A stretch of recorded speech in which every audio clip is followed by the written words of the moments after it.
I'd love to talk to you afterwards. Will you be around?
Is it wrong that I'm representing Texas?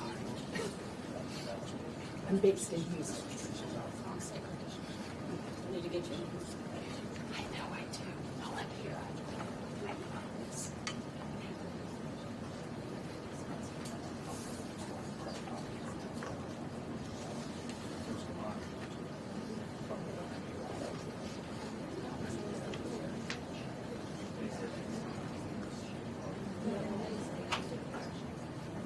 Happy to see Texas is assisting this investigation. That's what should be.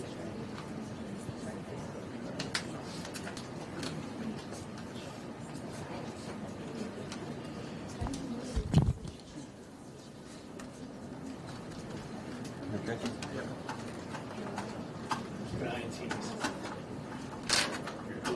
Sorry about that, guys.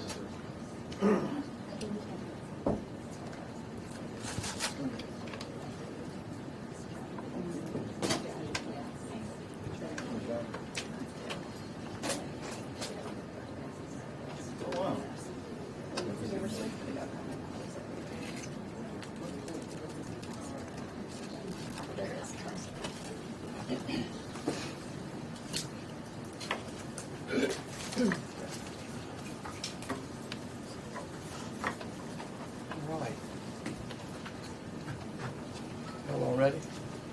We good?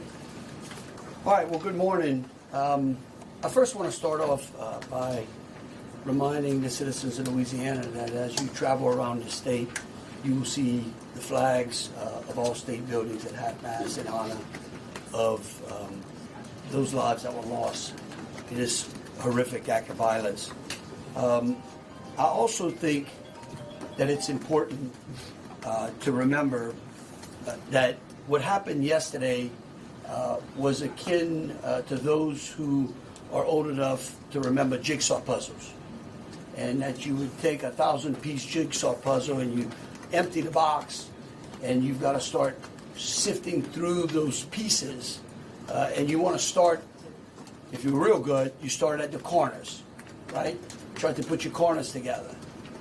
And from yesterday to today, over 1,000 law enforcement agents and officers, men and women, have been poring over countless amounts of data, of videos, of surveillances, interviews, tracking down every possible lead that came to us, whether it was the New Orleans Police Department, the Louisiana State Police, the FBI, or our other federal agencies. Also, yesterday, I issued an emergency declaration. That declaration was meant to streamline resources and communications between state, local, and federal partners. And we're seeing the results of it. I also would like to remind everyone that what's going on in this city and this state is twofold. We've got an active criminal investigation going on, while we're also continuing to secure the city in preparation for 3 o'clock kickoff time for the Sugar Bowl. With that, I would also remind those who are in the city that as far as state resources are concerned, we have the Louisiana State Police, the Louisiana National Guard, which was part of that emergency declaration, which allowed us to put an entire MP company on the ground. Those become force multipliers, is what we call that in law enforcement and the military. That helps to add to the resources that we have. Wildlife and Fisheries, the Department of Corrections, DSF, DHS, our Veterans Affairs, our Probation and Parole, all state agencies. Any state agency who has post-certified officers are here in this city to help secure the city. And so with that, I would like to turn it over to Christopher Rea, who is the Deputy Assistant Director of the FBI's Counter and Terrorism Division. Chris? Thank you, Governor Landry.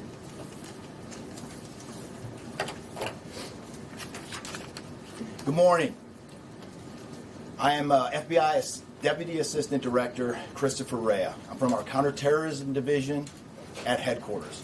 I'm also joined by Assistant Special Agent in Charge Alethea Duncan from our New Orleans office, who you heard from yesterday. I'm here to discuss not only the latest investigative information we have here in New Orleans, but I'll also let you know about other investigative activities outside of the state. I first, and most importantly, want to send our deepest condolences to the victims of this horrific attack and their loved ones. 14 innocent victims were killed in this senseless attack, and at least 35 are injured. We cannot ease the grief people in this community and across the nation are feeling at this time, but rest assured, we stand with you and in support of you. All the resources, and I'm going to go into that a little bit later, all the resources of the FBI are being focused on tracking down every piece of evidence, every lead, every interview, every potential lead we've got. While I won't be able to answer all your questions today, my goal is to be as forthcoming as possible with you on what we've uncovered so far. First and foremost, let me be very clear about this point. This was an act of terrorism. It was premeditated and an evil act. This was obviously a critical incident, and with that, lots of information and tips come pouring in from law enforcement, first responders, and the public. We have been aggressively running down these tips and information. As you all know, that takes time, and we will continue to do so until every lead has been followed through on. This investigation is only a little more than 24 hours old. So I ask you to keep in mind that as I go through some of the specifics later.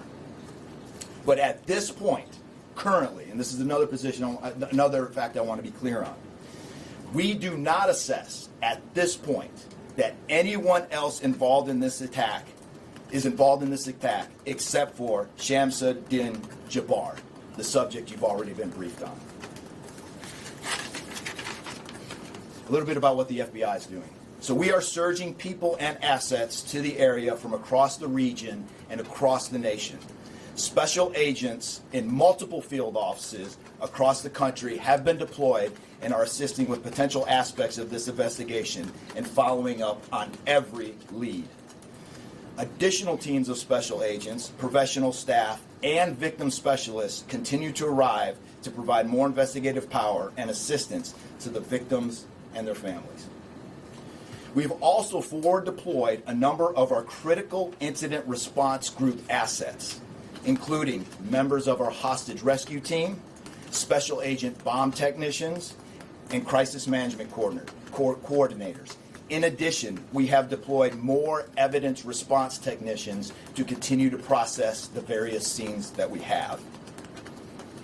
So far, we have received just over 400 tips from the public, and that information is being followed up on both here in New Orleans and across the country. Some of the tips are here in New Orleans, and there are other tips in other states across the country that we are following up on. The FBI team and our law enforcement partners here are also reviewing hundreds of hours of surveillance and other video from both the French Quarter and other locations. As for a timeline, at this point, investigators believe Jabbar picked up the rented F-150 in Houston, Texas on December 30th.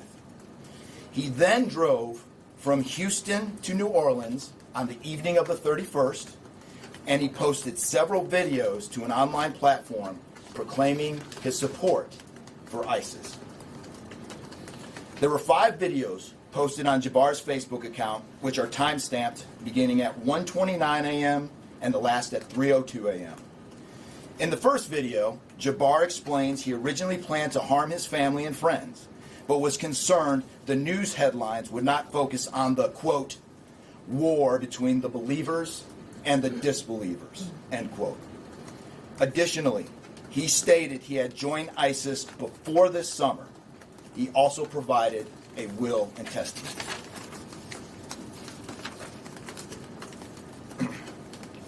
FBI and ATF. FBI, we have a couple different scenes at the location. We have released the scene at Bourbon Street. That scene has been released. We also have a scene off of Mandeville Address, where we are currently searching that scene right now. FBI and ATF agents have secured that house, and that location is being searched for potential evidence. On New Year's morning, Jabbar opened fire after ramming through a blocked-off area of Bourbon Street, used his truck as a weapon to run over the victims. Teams of specially trained victim specialists, again, as I said, are on the ground here in New Orleans, assisting survivors of the attack and loved ones of the deceased. We do not believe the public is in any danger around any of these locations. 3 phones linked to Jabbar have been recovered, and digital media exploitation is a priority to see what is on the devices and determine if there are any other potential leads.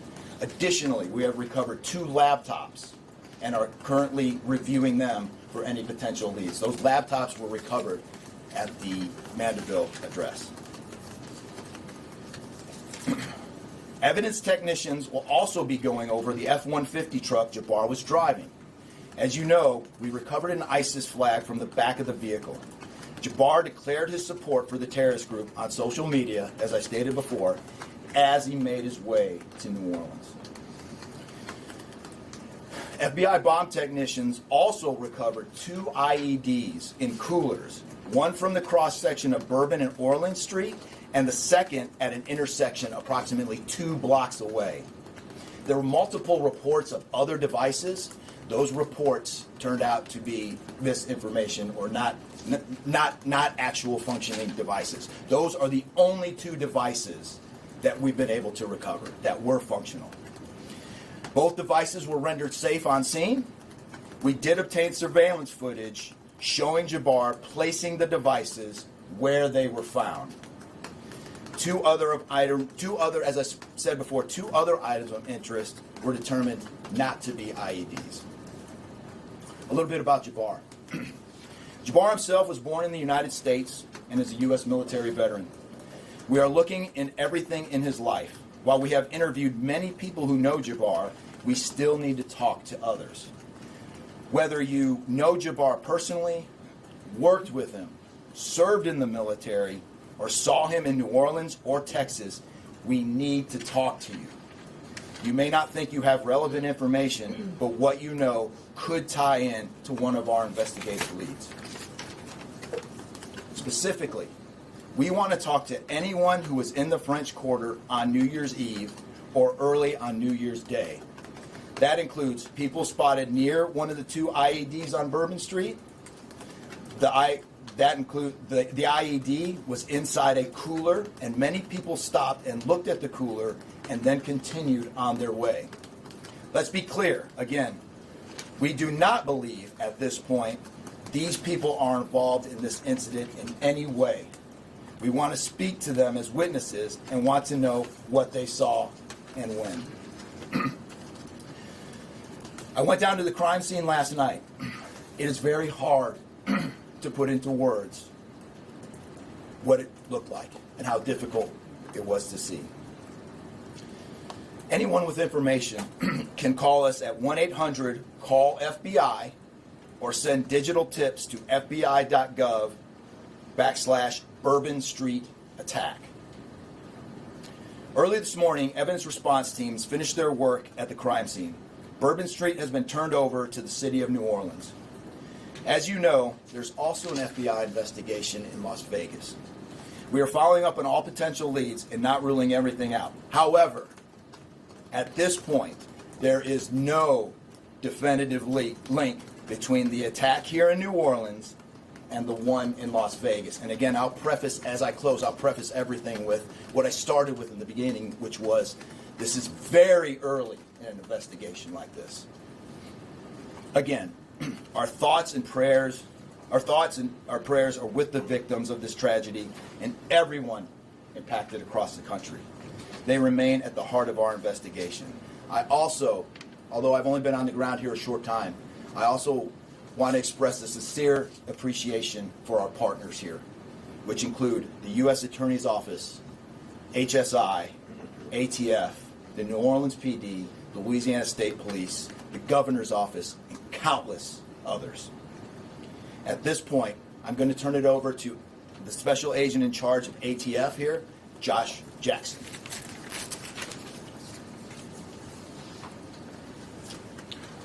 Hey, good afternoon. As stated, my name is Joshua Jackson. I am the Special Agent in charge for the ATF New Orleans Field Division. And ATF's primary mission is preventing, reducing, and solving violent crime throughout the United States and abroad. Solving part is the focus of this investigation. ATF resources that have been brought to bear to the city and to focus with our federal, state, and local partners have been our national response team. We spoke about the scene that's still being processed now. The national response team of ATF is a team of certified fire investigators, certified explosive specialists, fire engineers, electrical engineers. These folks will give us additional investigative leads to help the investigative team identify what happened at the location in Mandeville and identify how that fire started and move the investigation forward from there. Additional resources that ATF has brought to bear into the city is our ATF Special Response Team. This is a tactical team capable of handling any sort of enforcement operation. This team is deployed, on set, and ready for the Sugar Bowl today. This team is also made available to the Louisiana State Police and also New Orleans Police Department to assist with any efforts that they may have during this period. Additional resources, as the governor alluded to, we executed executive powers and had an emergency declared to where ATF was able to tap in to Emergency Support Function 13 resources. This allowed us to bring additional explosive detection canines so that we can safely sweep the city and safely sweep the Super Bowl in preparation for the game today. These resources will still be in the city as we lead up to the Super Bowl and through Mardi Gras. These type of ATF resources will be here. The last resources the ATF has brought to bear, and probably the most important one, is our victim witness coordinators. These folks come in and they provide resources to the victims and the family members that have suffered greatly during this tragedy. The entire city hurts, but the victims and the family members are in need of resources and care long after this investigation wraps up. This time next year, it'll be hard for the families and friends who suffered during this event. So our victim witness coordinators are working with the FBI, the City of New Orleans coordinators to provide resources to these folks out here. And as we move forward, ATF will be committed. We will work with the investigative team moving this investigation forward, but also we'll be here to make sure the city is safe and prepared as we move into the Super Bowl. And with that, I'm going to turn it over to our mayor of this great city, New Orleans. Madam Mayor. Thank you so much. Thank you so much. Well, good morning once again. And I just want to just echo my thank yous to the unified command of our law enforcement partners and at every single level, federal, state, and governor. Governor, thank you for your partnership. Thank you. I also want to thank the residents and the visitors of the city of New Orleans for your patience, for your support, and most of all, your prayers. Our hearts and prayers continue to go out to the victims' families, and the city of New Orleans, we're resilient. And as I stated on yesterday, my focus in terms of a priority has been on our victims. As you heard, that yes, the FBI was able to clear Bourbon Street. And what that meant also for me in this city was that we were able to remove our victims, identify them, and notify their families. Real reverence. They mattered, the families matter, and matter to the city of New Orleans. In addition to that, I want to just thank again our federal partners in Washington, listening to my plea personally for the additional resources to allow for the scene to be cleared, and again, attending to our victims. I walked by each one, and I did the sign of cross in my own way, because reverence, again, is important. So while we have been able to have Bourbon Street returned back to the city of New Orleans, and the due diligence has been done, that then allowed me to give the go-ahead to begin the cleaning of Bourbon Street. That started happening in the morning about 2 a.m. It was completed before 8 a.m. this morning. But that has really set the tone, I would say, and with the confidence that I have in the law enforcement partners, all of the resources that have been activated, how we have made sure that safety continues to be our top priority, how our assets have been deployed strategically, again, for the safety and the protection of our visitors and our residents in the city. And because of that, the confidence is there to reopen Bourbon Street to the public prior to game time today. The first order will be to allow for vendors to come in and service the businesses. That's important in order for us to stand up activation, as you know, Governor. And so with that, I want to reassure the public that the city of New Orleans is not only ready for game day today, but we're ready to continue to host large-scale events in our city because we are built to host at every single turn. I want to, again, thank all of those who responded to the FBI's call for information and tips. As you heard, that has been useful. Continue to do that. The investigation is still active and absolutely under the FBI's leadership. We will continue to operate and cooperate as we always have. So I want to also thank all of our partners for the added resources for victim and crisis management. We know that that's, again, important. Working with our partner, the Greater New Orleans Foundation, we have set up a fund for our victims' families for not only today but into the future. As you heard, this is going to be a long process for our people.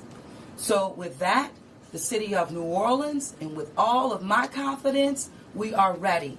And we could not get here, again, without the unified presence, support, and cooperation. We are stronger together. And I want to say, again, thank you so much. Thank you, Governor. So once again, the governor would like me to reiterate that Bourbon Street will be prepared for full activation before game time today. We know 3 p.m., so we're working towards 2:30 p.m. But prior to game time, the kickoff, Bourbon Street will be restored. So we're hard at work now. Our teams are now, and of course, working with our business community to serve our public and serve our residents and our visitors alike. In closing, I want to rest people assured. Right now in the city of New Orleans, there's an unprecedented amount of law enforcement resources that are being utilized to close out and to hunt down and to finalize this investigation. I want to thank the FBI and all of our federal partners for the amount of resources they have poured into the city. This type of event can happen in any city. And that's the tragedy of it. And I think it's important for people to understand that to protect our citizens in America from evil, you have to crush it. You can't go out there and placate it. You can't go out there and say, oh, I'm going to put this in place and that in place and hope that evil doesn't show up on your doorstep, because it will. You have to crush it. And that's what we're going to do here. We're going to put it all behind us. We're going to continue to keep the victims, those that are in the hospital, either fighting for their lives or trying to recover, in our thoughts and in our prayers. But you know, this morning, and I don't want to single out just one news source, but I just happened to turn on Fox and Friends, and there was a young man who was interviewed, who was actually on Bourbon Street during this horrific act of terrorism. And they closed out by asking him, what now? And I think he summed it up. He said, look, we can't live in fear, because fear will paralyze us. He said, we come down to the city to enjoy ourselves and to entertain ourselves and to be with our friends and with our families, because that's who we are. Louisiana invented hospitality. The people in this city care for each other. And believe you me, we care about each one of the lives that were lost in this city at night. We will never forget them.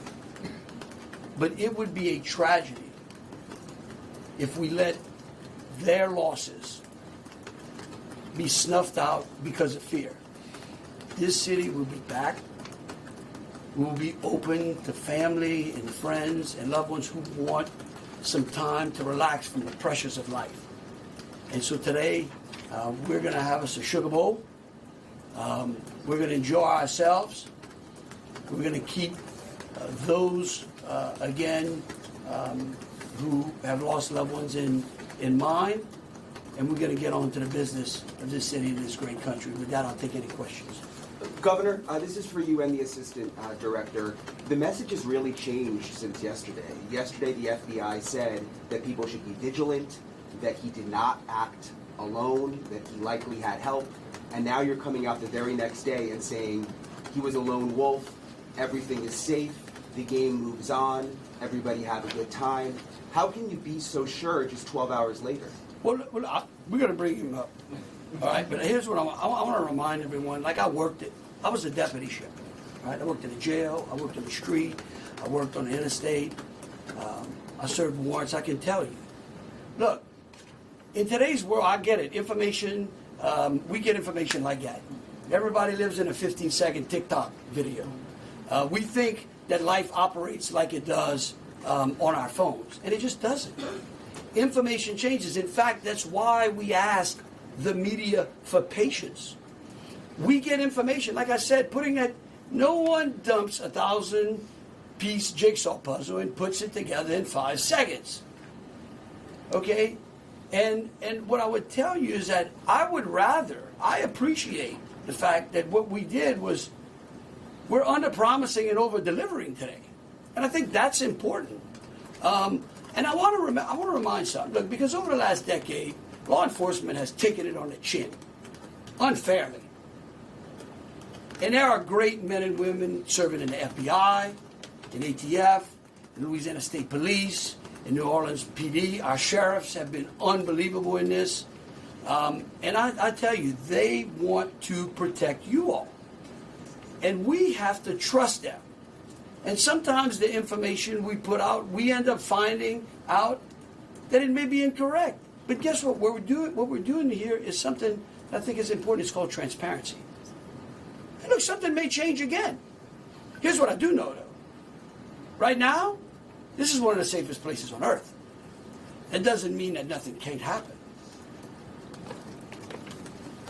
Thank you, Governor. And to echo exactly, I think the Governor put it eloquently, as Khabib said. In a lot of these instances, I also had the opportunity to deploy to Boss Bomb, and I will tell you this is almost carbon copy to Boss Bomb as far as the inaccurate reporting that comes up. And what the Governor said is we want to be transparent with the public. Years of the FBI not being transparent, we're being as transparent as we possibly can. And unfortunately, as we're being transparent, unfortunately for that, there is some information that we have to go back and recorrect. And in this particular incident, you heard the resources that we brought, that the other state and locals have brought.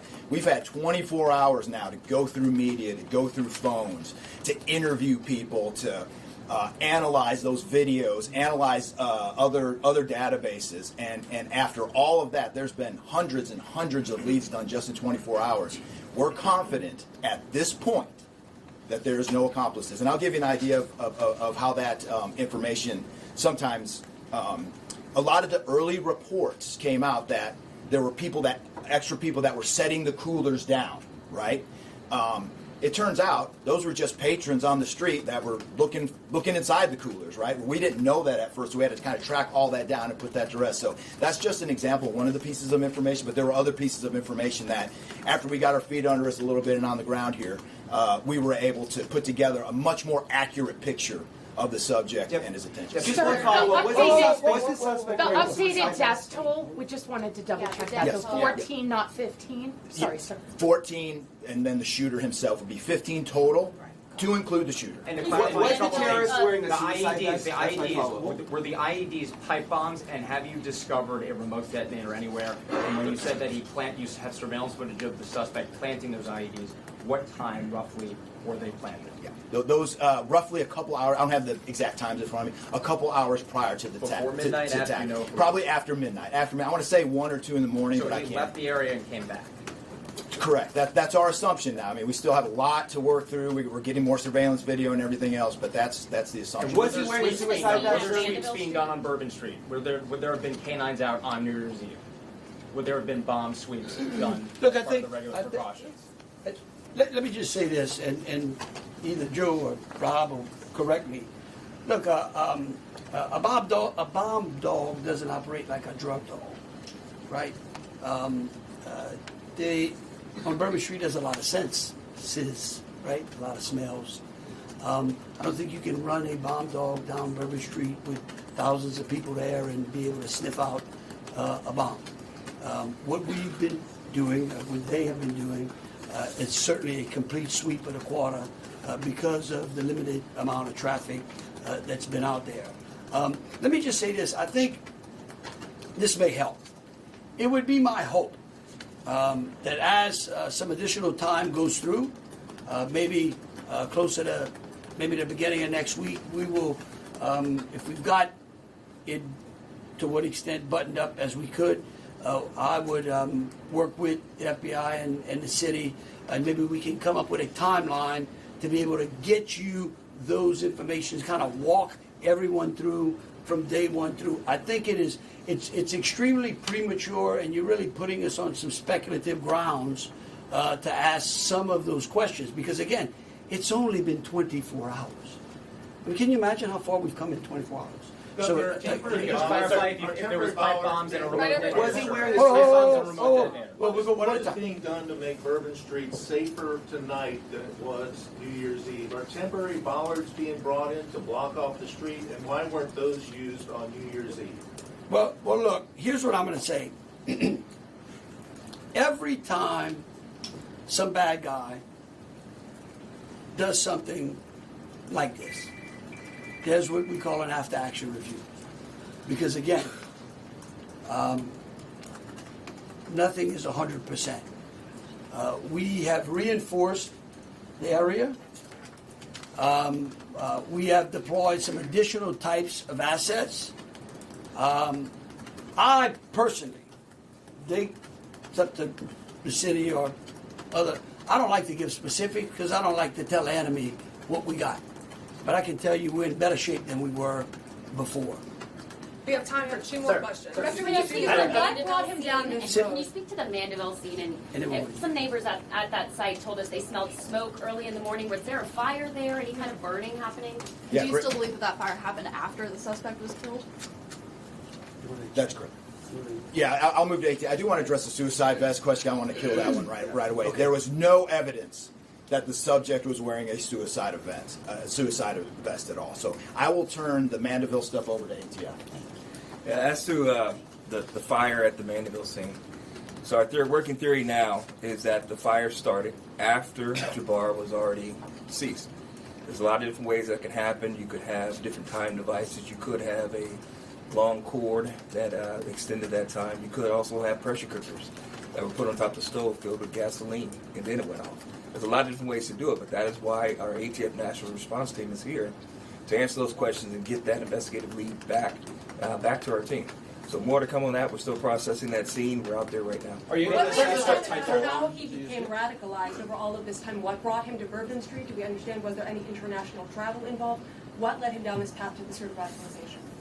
Sure, a lot of questions we're still asking ourselves. We know that he specifically picked out Bourbon Street. Not quite sure why. I mean, I think one can assume that it was lots of people New Year's Eve, with a target for an attack.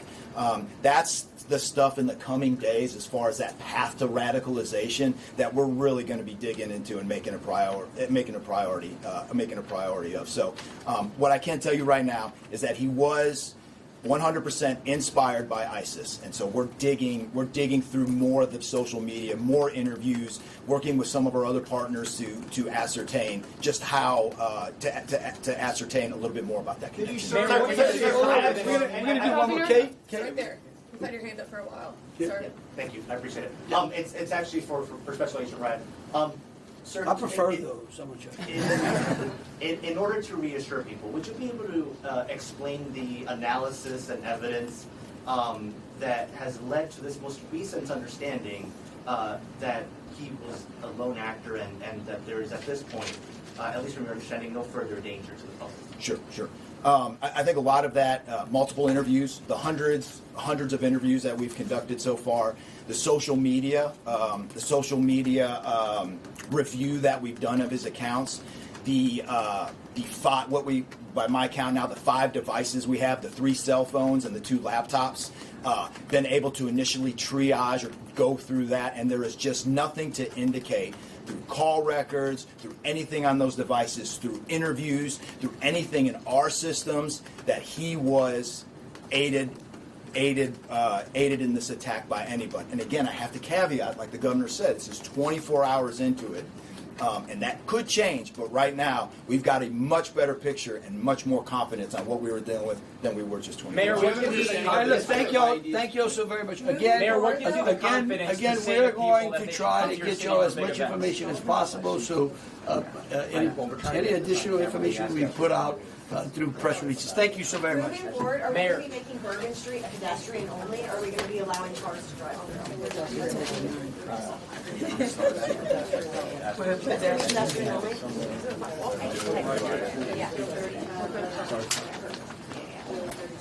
No, you good?